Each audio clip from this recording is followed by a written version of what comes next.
I'm going to go ahead and start.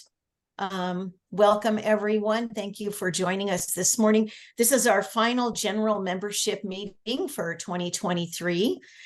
And I just have a few announcements and things I want to mention before we get started with our most exciting guest, Ian Roberts. Since it is the end of the year, it's a good time for me to remind you to go ahead and renew your membership in Pastel Society of the West Coast. It's nice if we don't have to send out reminders after the new year. So, and if you want to keep receiving all of your benefits and also keep your signature status if you happen to have that, or your points towards any kind of status, and your membership in iApps, then you need to make sure that you keep up your membership. And also, I'd like to make a request that you check your contact information and make sure that that's up to date, because whatever email you have registered on our website, that's where all of the notices and important information gets sent. So if it seems like you're not getting information, double check that your contact is updated. We have a few exciting things coming up in the next month. Our next We Talk Art session, where Bonnie interviews very interesting artists and other folks, is in January. On January 21st, she'll be interviewing Becca Watkins. And Becca was chosen particularly because she has some experience with NFTs. And a lot of us have been getting requests or queries, been approached by folks who want to engage us in art purchases involving NFTs. And if you're like me, I really don't know anything about it. So hopefully Becca will give us some information that clarifies some of that from her own experience. Towards the end of this month, we have our final magazine of the year coming out. There's going to be a lot of really great information in that magazine, including a really nice feature article from my interview of today's guest, Ian Roberts. There'll be an article about the golden mean, because it'll be kind of a focus on composition this month, some interesting member profiles, and more information about events coming up in 2024. When you come into the room, if you could make sure that you're muted, that would be great. Also, our Moose show, members only online show, is open for entries, and the deadline is coming up at the end of January. So make sure that your dues are up to date and that you get your entries in before the deadline. It's, always a fabulous show, and you want to be included. In January, also, we have a workshop. Expressive Portrait is the name of the workshop, presented by Viana Zabo. That'll be on January 13 and 14. If you go to our website, pswc.ws, and go to the workshop tab, you'll find information about how to register and more of what will be included in that workshop. We have general membership meetings with demonstrations quarterly. So they'll be happening 4 times again in 2024. We have our We Talk Art interviews taking place quarterly or more often. Sometimes we have an opportunity to slip one in addition to the quarterly ones. We have 4 themed challenges every year. So watch for information about the challenges that are taking place. 3 of them are 10-day challenges. One of them is our October 21-day challenge. Oopsie, I don't want to remove someone. I want to admit them. We'll have 3 to 4 magazines coming out next year. Pastels USA, of course, next fall. We're going to be at the Brea Gallery in Southern California. It's sure to be a fabulous show again. And then, of course, we have regional events taking place throughout the year in various areas of the country. So watch for information about those also in your e-blast. Workshops that we have already scheduled. I mentioned Viana Zabo in January, Rita Kirkman in February, In March, Nancy King Mertz, and in May, Judy Leeds. And then just finally, I want to mention that the PSWC doesn't run itself. You've got some really dedicated volunteers working to make sure that all of these things continue to happen, but we could use a couple more volunteers. We've got two new show chairs for our Pastels USA show. They are Francisca Droll and Peggy Davidson Post. So we're so excited about that. But we're still looking for someone to take over the social media coordinator position, which is not a huge job. It's making sure that we stay up to date in posts on Facebook and Instagram. We could use someone to take over the role that Francesca vacated, which is Ways and Means. And actually, Francesca is carrying on that work in addition to chairing the Pastels USA show. And she's got it all set up so someone can just step in seamlessly, take over monitoring those emails from the donors, fabulous donors who provide the prizes for our biggest show. And so if someone has a background or interest in something like that, it's a very doable job. I'm still looking for a vice president, probably the most flexible job available, because really it's just helping me out with kind of whatever while you learn more about the society and the different board positions. And then it would be great if I could find someone to take over scholarship, which is a job I'm doing also. It's all set up. It's not year long. It's pretty delineated. So if you or someone you know, you think might be interested in just sending emails and contacting folks and organizing our review of entries for the annual scholarships that we give to college students every year. So that's about it for announcements and information. And now I'm going to move forward with introducing the person you all really came to hear. Ian Roberts. Ian Roberts has been painting for over 40 years. He attended the New School of Art and Ontario College of Art in Toronto, and he studied figure painting in Florence, Italy. He has put out 2 books, Mastering Composition, looks like this, and also Creative Authenticity. Both fabulous books. Mastering Composition has sold over 50,000 copies, and his YouTube channel has over 175,000 subscribers.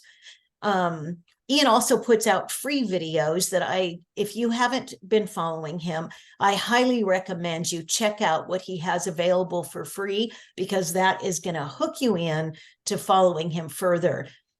We had an interview with Mitchell Albala last month, and towards the end of the interview, when asked about recommendations, Mitchell said, for composition, this is your guy, Ian Roberts.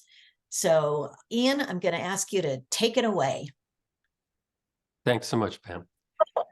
I just wanted to mention, I'm sorry. I did want to mention that we're not going to hold your questions. Make a note of any questions that come up. And that way, throughout his presentation, if it gets answered, then yay. And if not, then we'll go to the questions for the Q&A after the presentation. Okay, thank you. Hey, Pam, are you on record? Yeah, I'm on record. Thank you for the reminder. Yep, you bet. Pam and I were joking about that because we both have that thing happening on our. So listen, I'm delighted to be here and delighted on a Sunday morning to have so many people join us. One of the things about composition is that, I wrote that book, Mastering Composition, way back. And if you go to a bookstore and you're looking at art books, you'll see, there's oil painting books, and there's watercolor books, and there's pastel books, and then there's figure painting books, and there's landscape painting books, and still life painting books, but very, very few books on composition. And the thing that's a little surprising about that is the composition, whether you know it or not, is the foundation that your painting's sitting on. You know, if you were thinking of, say, building a house, and you brought this architect in and you showed him pictures of like, see, this is the color I want. See, on the kitchen, I want this color, and I want these drapes, and I want this counter. And it's sort of like way ahead of the game. The arrow's right in front of my face.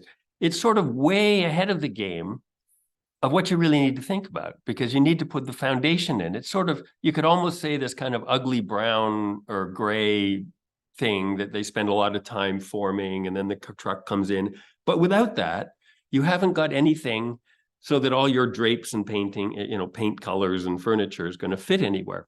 So I'm just going to give you a slideshow of some of the ideas of composition so that you can start to see the role that it's playing in your painting, as I say, whether you actually know it or not.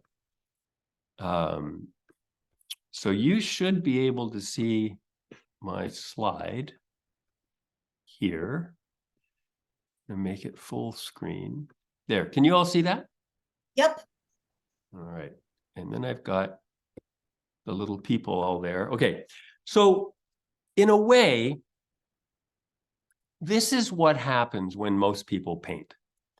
They have you have your picture plane, canvas or paper, and you get an idea to paint something, and you think in terms of, well, I'll add this and I'll add this and I'll put this here and this and I'll brush this in and put it there. And you sort of have this idea that if I get all the information in, it'll end up being a painting. And this actually is a very left brain, meaning sequential, logical, little piece at a time way of looking at it. Whereas compositional structure, you really have to come around to the back and be thinking in terms of cropping, so you really get a dramatic thing to look at, the structure of how what you're looking at relates to the picture plane, and then what are the big value masses, lights and darks, the design. And then with that, that's really the composition. Then you know what to do here. This is a much more right brain, holistic way of looking at the problem. And then by doing that, then it's like you're not just adding up all the details, you're only putting in the information that makes these things work. So there's an example of the foundational structure we're talking about. It looks not very interesting compared to maybe your finished house, but without it, nothing can stand. And there's two main elements to think about. This is the picture plane, right?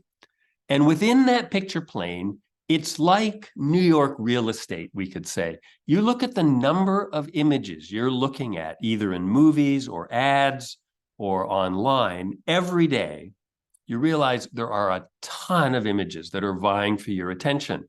And so if you're going to make a painting that's even beginning to compete with all these other images, and most of the people making those images have studied graphic design and know how to grab your attention, you need to figure out a way so that every square inch of that picture plane is working together to hold our attention. And over the years, even in that book, Mastering Composition, I've been talking about, you know, different armatures of O's and L's and S's and so on like that. And as the years have gone by, I've simplified that myself, and I recommend it for students, of the intersection of the vertical, and I'll show you how important the vertical is in a minute, and the horizontal, which in a landscape is, generally speaking, just the horizon, right? Horizontals are easy to find. You've got a line of clouds, you've got a line of mountains, you've got a line of bushes, you've got another field here. Horizontals are everywhere.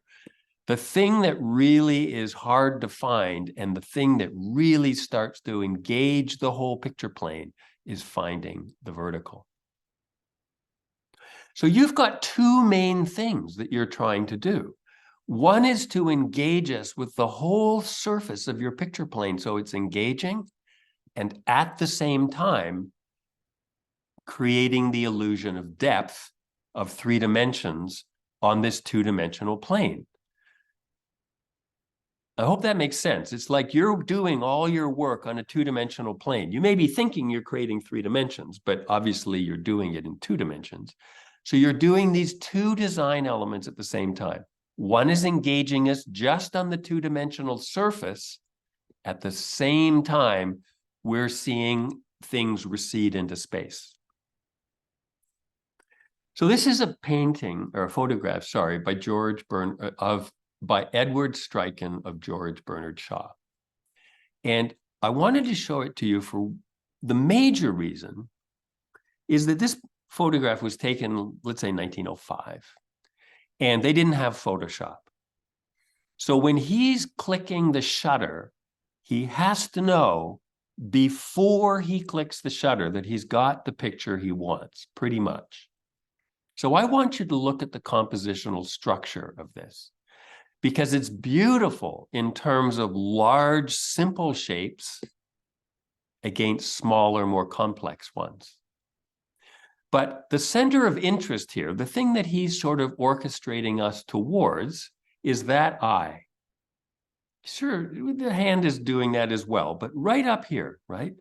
But look at where this line, I don't know if this is a dresser or a door or whatever it is, look at where that thing is relative to the eye and where that is relative to the eye. It's leading right to the center of interest, as is this long, beautiful, softer edge here, harder, clearer edge here, this long, beautiful curve, again, right to the center of interest.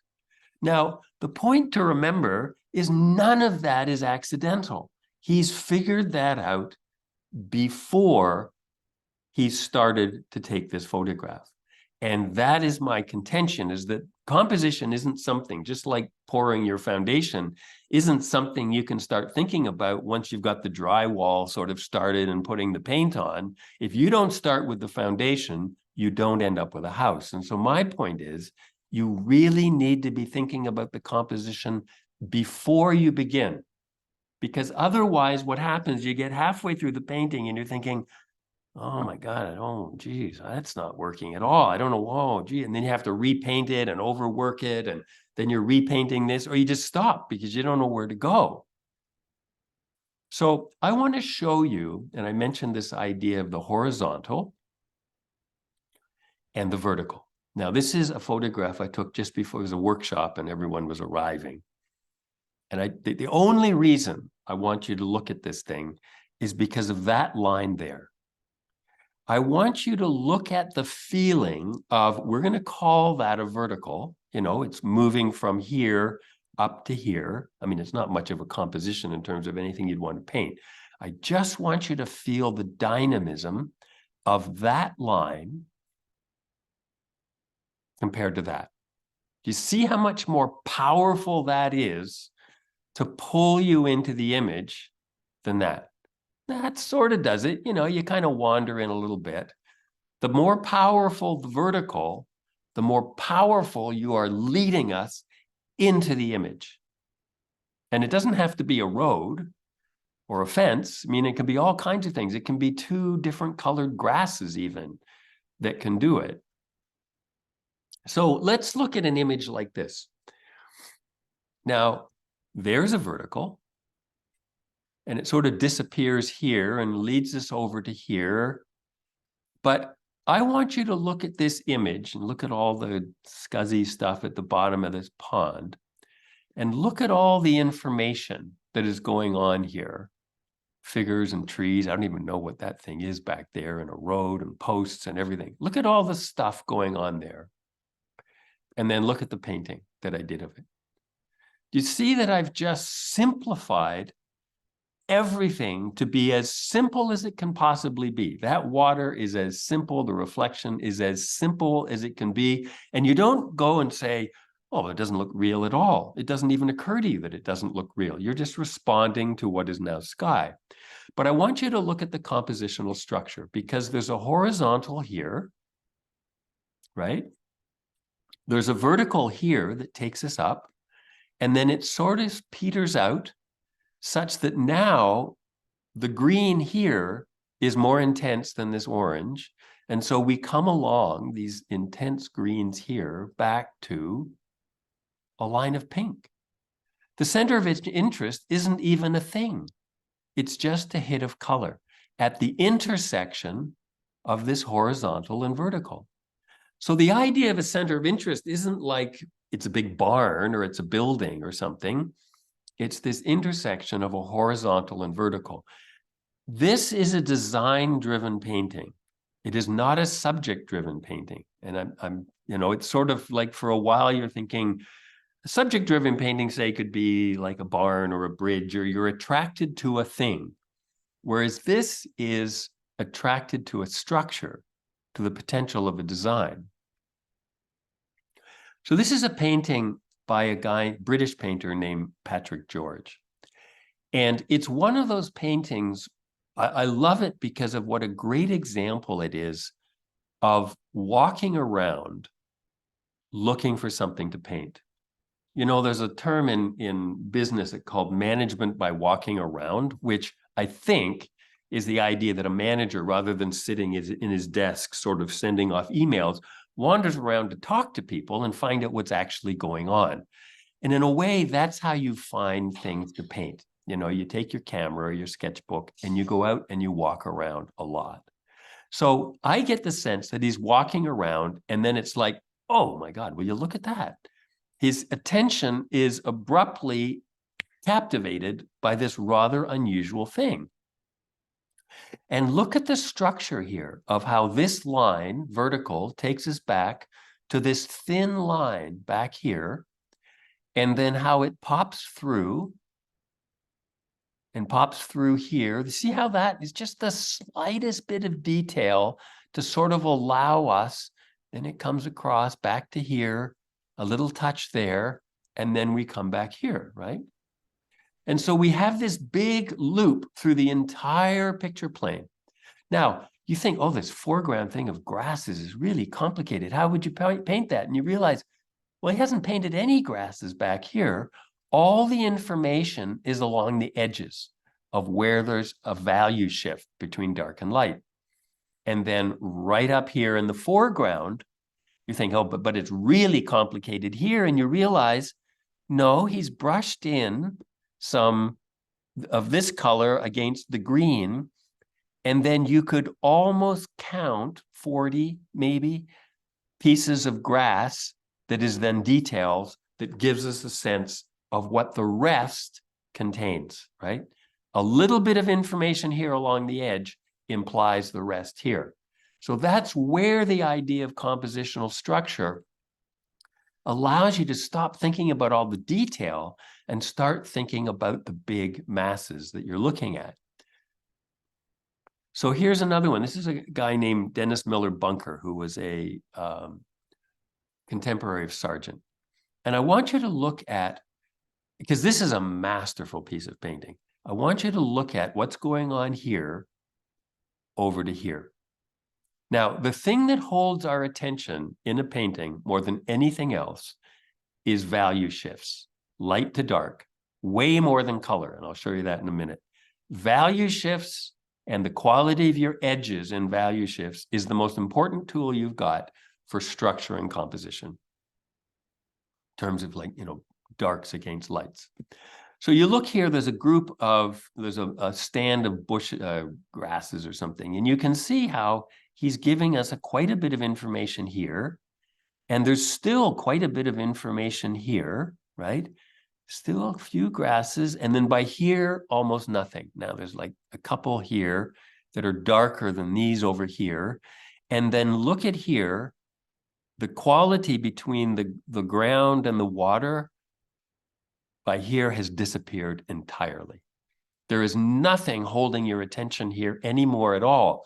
So the possibility of running right out of the picture plane is eliminated because he's eliminated the contrast. And so by the time you get here, well, then you're brought up to this boat, right? Oh, look, there's a boat there. And then you go to the yellow ochre field, and then you go over to this light against this dark, and then this one, and then the boat, and then this thing, and then the reflection, and then you're brought back again.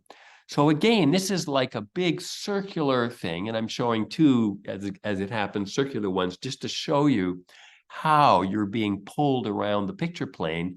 And of course, there's this long vertical here that's engaging us pretty much from top to bottom. So the tendency when you go out to draw or paint is that you've got all this information out there. It's endless, an endless amount of information.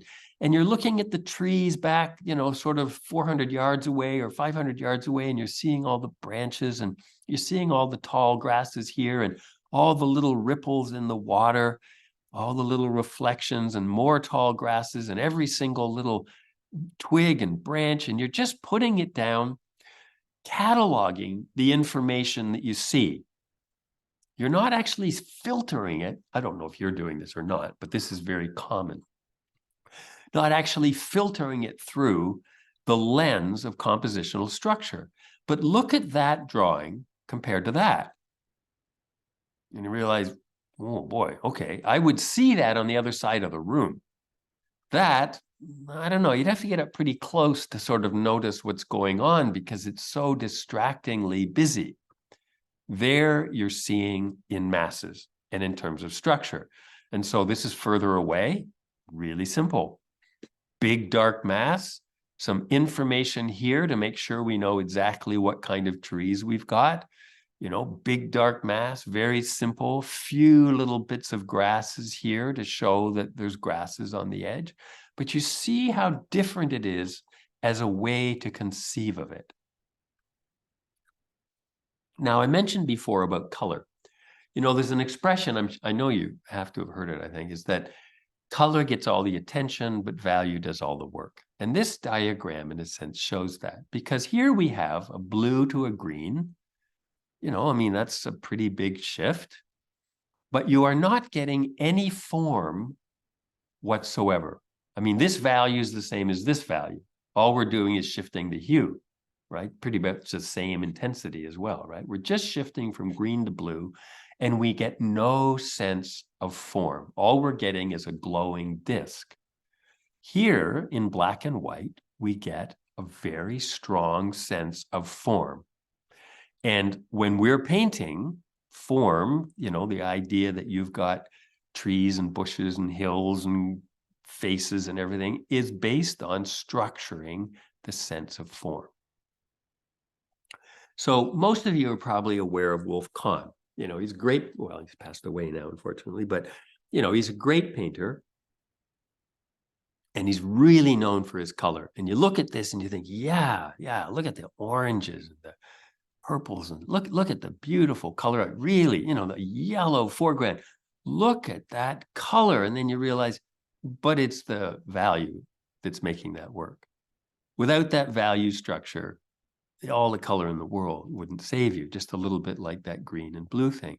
It's seeing the structure in terms of value masses that forms the foundation for the painting. So in addition to that idea of value masses, of course, is, well, what is the light doing? Because most of what we're seeing, certainly if we go out to paint landscapes on a sunny day, is the lights and the darks of what's going on. So let's say we set up a still life in the studio, and we've got light coming in from a window on the left, and there's a bunch of fluorescents up above, and there's a couple of, you know, there's a lamp over on the right, and there's another bank of lights we've got, and it's lit like this. And like, okay, it's okay, I guess, but it's not very interesting. What happens if we turn off all the lights and just have one light source? Well, here's an example. I'm not sure why that one came in there, but there you get a sense of how powerful this sense of one light source is structuring this sense of what we're actually looking at. This is as much about shadows as it is about a sphere and a cube. So there's that same still life. And now there's one light source. Every dark room, one light source coming in from the right. And now that is as much about shadows and lost edges as it is about fruit and bowls and vases, right? It's absolutely dramatically changed because of the light source.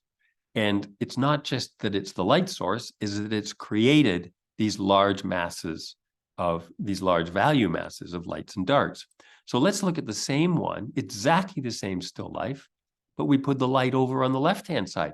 Completely different. You could paint this thing half a dozen times just by moving the light source around. It's the big value masses of light and dark that's doing the work. Now, this is a photograph, and I've just sort of covered this over a little bit so you can't see it so much. But, you know, most of the landscape I find is going out in the early morning and the late afternoon, usually when you want to sort of be having your morning coffee and you want to be, you know, relaxing with a glass of wine, is exactly the moment you got to be out there actually finding the shadow shapes that are really what you're painting, as much as whatever you're thinking of as subject. I mean, you could say, oh, I see, this subject is a group of people in a market. But really it isn't. You know, I mean, if you look at the painting I did of it, you realize, oh, yeah, this is about a big, big value mass in a triangle leading to this figure here in red. You see how this is a compositional structure more than it is just a subject of a bunch of people. I mean, look at how diminished these are in terms of interest. It's very carefully orchestrated to bring us here. So let's say we're out and we're in Maine and we see this scene and we think, oh yeah, maybe I could paint this. How would you go about reducing this, cropping in to this particular image so that you start to really see this as a compositional structure rather than just a photograph of Maine with boats and buildings and trees and everything like that? So the first thing I would do is probably come in and crop it maybe about like that. That was like the first thought I had. And then I would start simplifying it mentally. I would take the boat out and you go, no, Ian, you can't take the boat out. It's Maine. I would take the boat out. I would take this out because even if I paint it crackerjack great, it's going to be hard to paint. And it's not going to add anything to the painting if I get it right. And the same thing with that rock.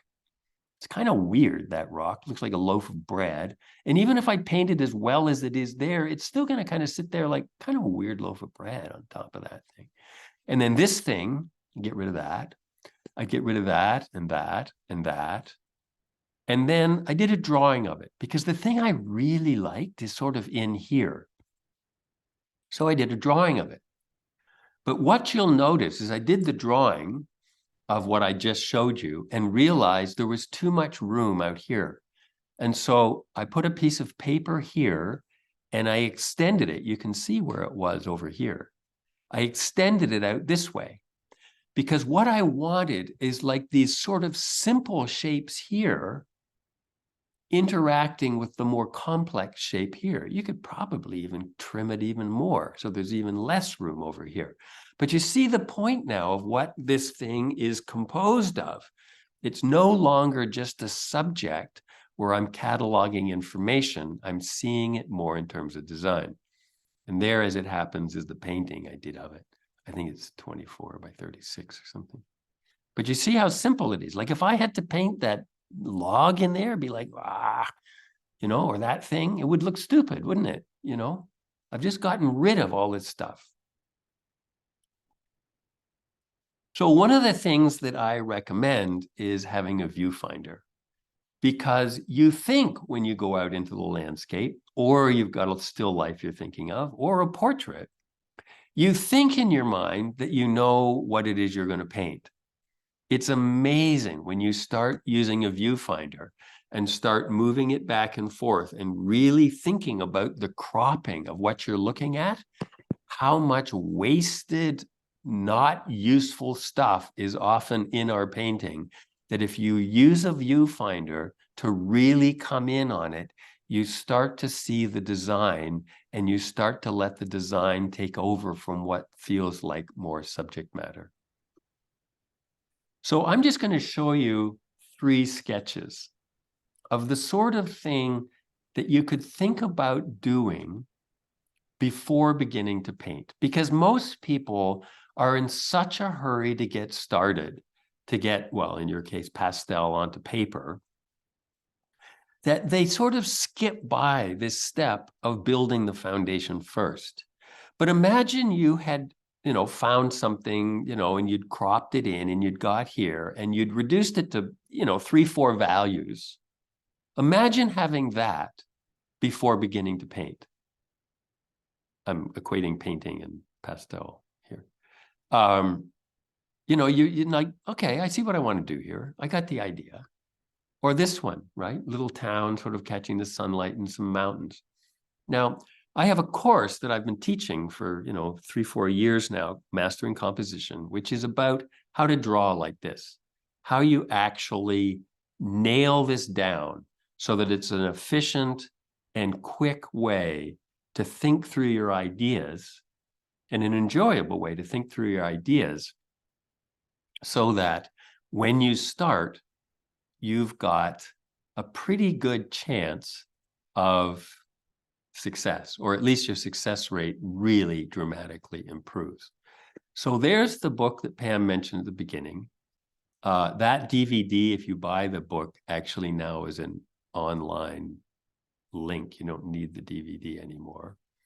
There's the book, Creative Authenticity, which is more about your artistic vision. I mean, who are you and what are you actually painting and why are you painting and what are you trying to accomplish with it? And then, as Pam mentioned, the YouTube channel, I've been doing it for 4 years now. There's 140 videos. I mean, they're all just in there free. Someday I've got to organize them so that they're easier to get to. But the one just last week, came out last Tuesday, was sort of on this idea of the most important thing, and it's sort of a different way. I give 3, 4 examples of photographs, including that one of the orange grasses, 4 examples of photographs that you're like, well, that's not, because what people always say on my YouTube videos is, your photograph, I don't think it's very good, but I really like the painting. And the reason they don't think it's very good is because they're looking for photographs that are subject driven and has lots of information in it.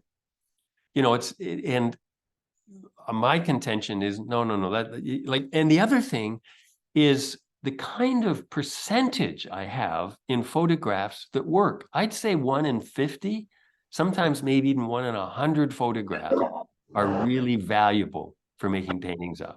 I think way too often, I teach this course, and by the end of it, we have a 30-day challenge where you really take everything you've learned, and for 30 days, you do a drawing a day, right?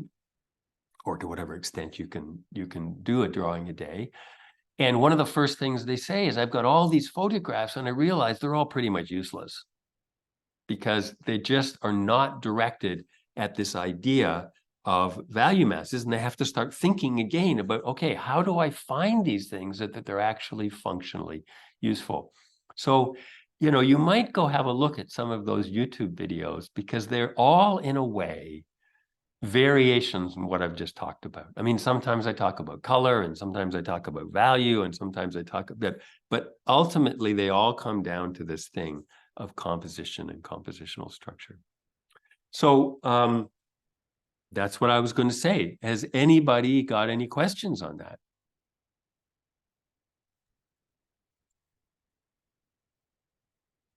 Don't be shy.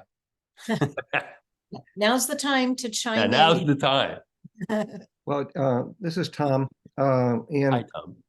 I've watched so many of your videos.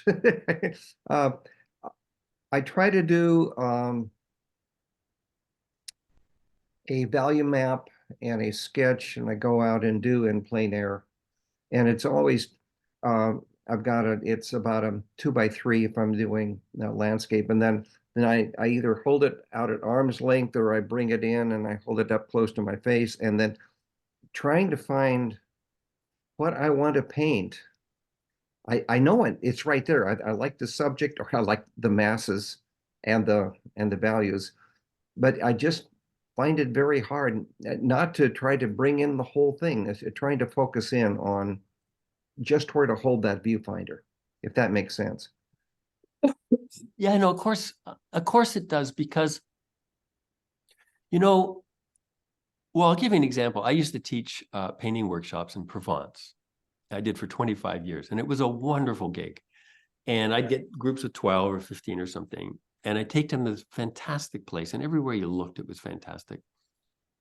And everybody, of course, wanted to paint Provence. And so they, they'd like, oh, no, but I got to get that in and that in and that, because that's Provence. But you realize, in a way, you can't paint Provence. All you can paint is a little corner of it that's like symbolic of the whole, if that makes sense. Mm-hmm. I mean, I don't mean you're using symbols for trees. I mean, but in a way we are. I mean, obviously, if you paint a cypress tree, it's just some dark paint on a two-dimensional surface. It's not really a tree. But it's the idea that you need to come into something and, be willing to understand that the strength is in here and not in that. Yeah. Yeah. And, one of the things that, I mean, there's two things. People, like, I had this one student said, about taking this workshop, this course that starts in January. It's about drawing like I was showing you there. And they said, oh, I hate drawing. My drawings look like chicken scratches. And lots of people have. And so it's like, okay. It's like when somebody says, you talk to them like, I'm a painter. And they say, oh, I can only draw, I can't even draw a stick figure. Well, if you were to say to them, so how are your Chopin etudes? Are you pretty good at those too? And are not very good at those? And they'd look at you like you're nuts, because if you're going to play Chopin, you've been playing piano for a long time in order to be able to play these things. And everybody knows it's true. No one would ever question it. No one would ever think twice about the idea that, oh, I can play piano, but I've never practiced. It's ridiculous. So why would anybody be able to think, oh, I can't draw, I can't even draw a stick figure? Of course you can't draw a stick figure, because you've never tried, you never put any effort in it. So when you look at this, Tom, when you look at this idea of like, well, I'm not getting these sort of simple value masses and just doing deliberate practice. And deliberate practice means just focusing on specifically the thing you want to decide you want to get better at, and say, look, I'm not going to pick up any pastels for 2 months. I'm just going to draw these sketches, both from photograph and from life, until I'm starting to get a handle on what this is. And deliberate practice on that, so that you're starting to see that thing take form before you start picking up your pastels. Because you're really talking about what you're really saying is, I haven't had enough experience on this yet to know what I'm doing. I mean, really, when you think of it, right? Mm-hmm.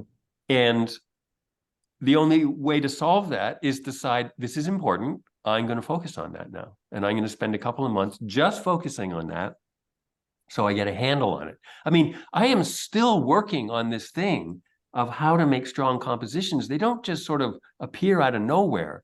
It's sort of the hardest work of all, in a way.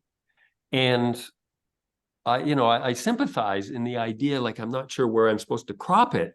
Right. But, if you sort of find something that's interesting, well, draw it once where you think it might work, and then maybe draw it again a little tighter, and then see if maybe you can get it even tighter still, until, no, that's ridiculous. I've only got the barn door now. And then you realize, well, it's too tight, but you just go in there and try to figure it out. Does that make sense? Absolutely, 100%. And it's the idea that if you're out in plein air, I got to get the sketch down, get my 3 or 4 values in there, and then transfer that to the paper with charcoal, and then start to, you got 3 or 4 hours if you're out there. Probably don't spend as much time on the value map as I should.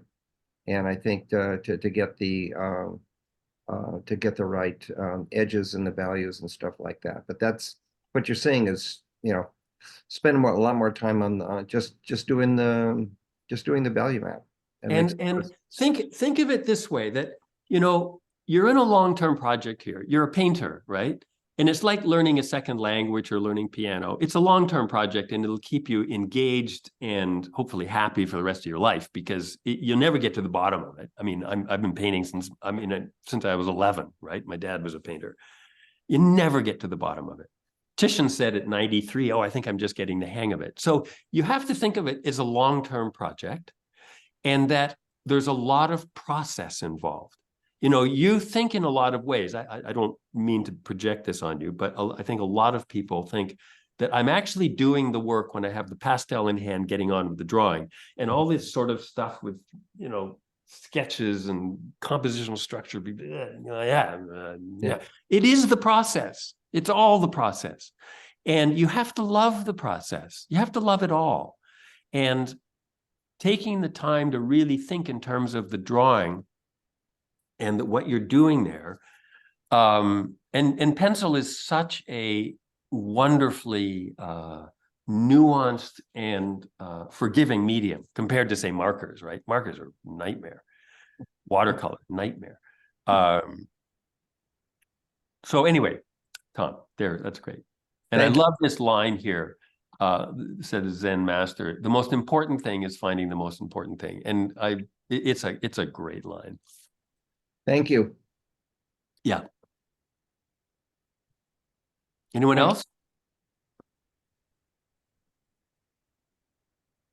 Can't believe you're so shy. Other questions? Now is your chance. So Karen, the medium, all my paintings are in oil painting. Well, I mean, the pencil's obviously in pencil, but all the paintings are oil paintings. I've got a question. This is Avon Waters. Yeah. Avon? Yes. Avon, yeah. What are you, once you determine what your values are and your design is, are you painting then from your sketch? Or are you using multiple sources throughout the process? So there's two parts to that. If it's a plein air painting or whether it's from a photo, right? So if I'm out plein air painting, I usually do a thumbnail. It's not as finished as those drawings I was showing you. It was mainly dealing with the structure. Part of, what I was saying to Tom about just, not painting for a while and just doing the drawing. I mean, so much of what we're doing here in terms of thinking in terms of design and compositional structure is a right brain shift, right? I mean, neurologists don't think like the right brain's on the right brain anymore, but the actual function, the symbolic function of like a holistic way of looking at the world is very real. And one of the things about practice, and particularly deliberate practice of anything, is you build neurological pathways of how your attention is moving. So if you, say, spend 2 months drawing, just thinking in terms of compositional structure and masses, you start to build an actual line of thinking, and it starts to get this stuff called myelin that sort of sheathes it to make sure that it's really clearly embellished and a channel in our attention. And so that's one of the things about deliberate practice, is just practicing something over and over until so it's a right brain shift, this thing. So now for your question, if I go out and I'm plein air painting, one thing is, normally when you go out plein air painting, or certainly if you go out in the morning and the evening, you feel, oh, the light's moving, I got to get, and you're in a hurry to get started because you think the light's changing so fast. And so you get started quicker than you need to, because again, if you don't get the foundation down, then nothing's much going to happen. You're just going to end up with whatever you end up with. So one of the things to think about, and this again goes to process, and of course you don't always have this opportunity, but what happens if you go out on the first morning at, 7:30 or something, and you're seeing these big, beautiful shadow shapes, and you're thinking, oh, that I think I could paint. And you do a sketch of that, and you really sort of, you're using your viewfinder. You don't even think about painting today. You're just figuring out what is going to make a good compositional structure of lights and darks. And then you come back the next day that it's sunny at 7, and you're set up with your little sketch, and you're sort of blocking it in because some of the shadow shapes will be moving, you'll get it. And then you're sort of completely in gear right at the moment this drawing you did the day before is happening in front of you. So this is where I'm saying, we think of plein air painting as like, I got to get out there and I got to get it done in 2 hours, it's over, or it's gone. Well, it depends. It doesn't have to be that way. You can do it in 2 stages, right? But if, let's say we take your question in terms of photographs, I think the main thing is, if I do I'll do the drawing and then I won't look at the drawing again. I'll just be looking at the photograph, because I've learned everything I needed to learn from doing the drawing. I know what needs to be eliminated from the photograph.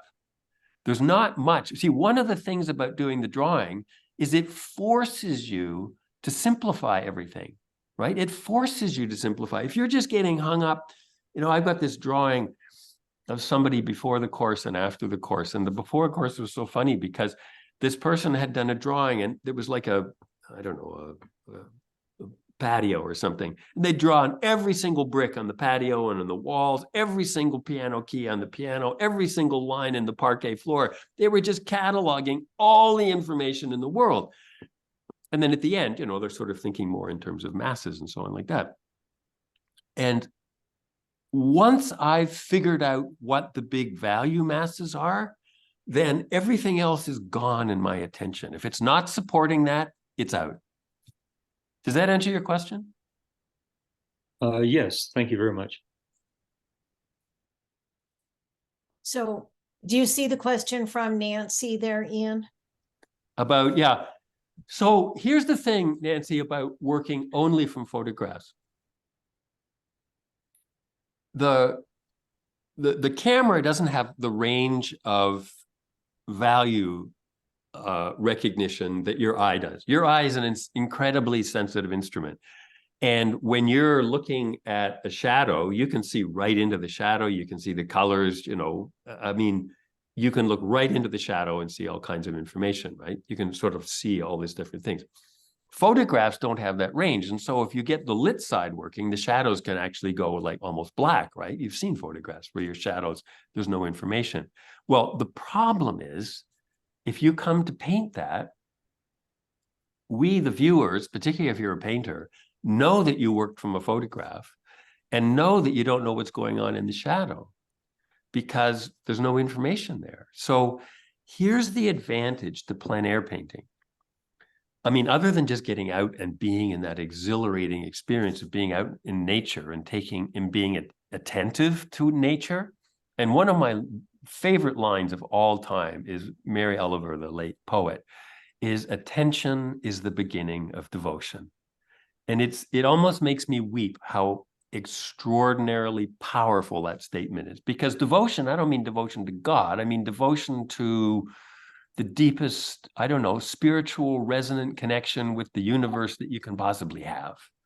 And the idea of you begin to put attention on the world is the beginning of devotion. And that's what I find with plein air painting. It really opens you up to the beauty of the planet we live on. So going out there as part of your process and just figuring out, even if all you did was, okay, I don't care about how good a painting it is. I'm just going to make sure that I'm getting the lit side and I'm getting the shadow side, and I'm painting them both in fairly accurately so that I am, in terms of process, knowledgeable about lights and darks from life, so that when I work from photographs, I've got a way to bring my knowledge to the photograph, which it doesn't exist in the photograph, and you're having to make it up. That's the only problem from only working from photographs. If the one you're working from just has big dark areas to it. Anything else? They're good questions, by the way.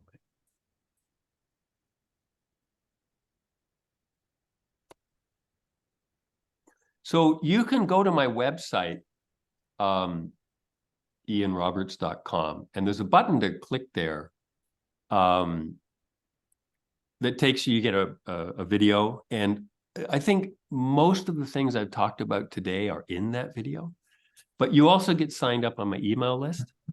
And I don't send out emails. I just one email a month. And it only contains the YouTube video. Although I'm thinking that I give these talks, I got a community and I give these talks. I'm thinking that I might start cutting up little bits of the talk and sending those out too for 5 minutes here and there, or 10 minutes. But, you know, as I say, there's a lot of content in that YouTube channel. Hey, Ian, I have a Yeah. question. This is Carol Strock-Wasson. Why have you never used Pastel? Or maybe you have used Pastel. Why do you not consider it a valid medium to work in every day? This is a Pastel Society. I just thought I'd ask. Well, no, I realize for all of you, that's a good question. You know, I guess the best answer I've got for that is I remember when I was about 10, my dad was a painter, right? We had oil paint around the house, and well, not, you know, in the studio. And I, you know, did a couple of kind of stupid oil paintings when I was, say, about 9. And I remember there was a guy, he was the art teacher at the school I was going to, saying they're going to have something called special art. And they'll be, they'll be oil painting, and he got me at oil painting. There was nothing. I didn't hear the rest he said. He said, I'm in.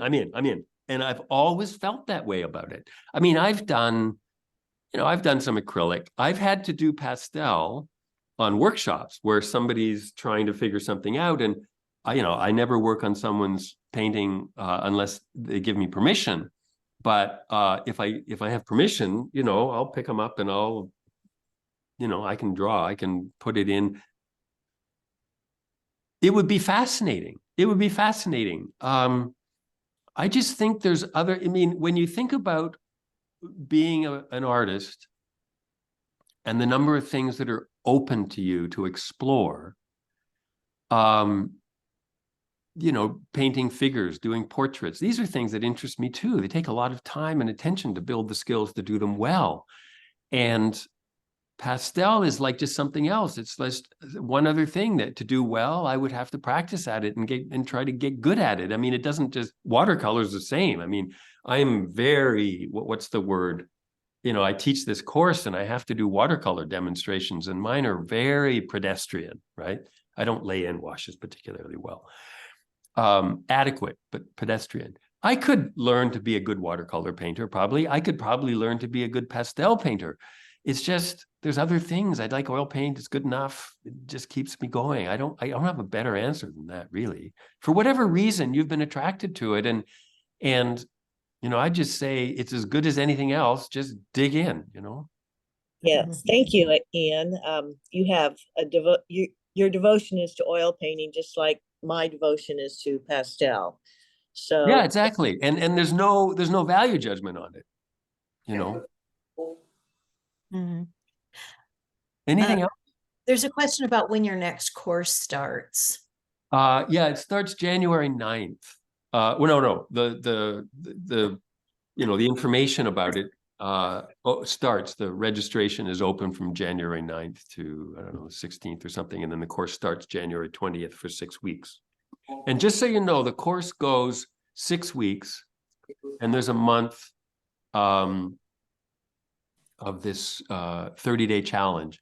And then there's a brushwork course, which lots of pastel people have taken, by the way. Brushwork really means it's about value, and really get going from just drawing into starting to make paintings with value, and then color temperature. And then finally, there's a course on color. And all 3 of them take almost a year, really. I mean, they're each 6 weeks long. There's a big break over the summer. But, you know, you can't, I mean, most people say, oh, no, I just want to take the color. You can't, you gotta go through them, because if you don't lay the foundation, I just think it's a waste of time, sort of just, anyway, that's my take on it.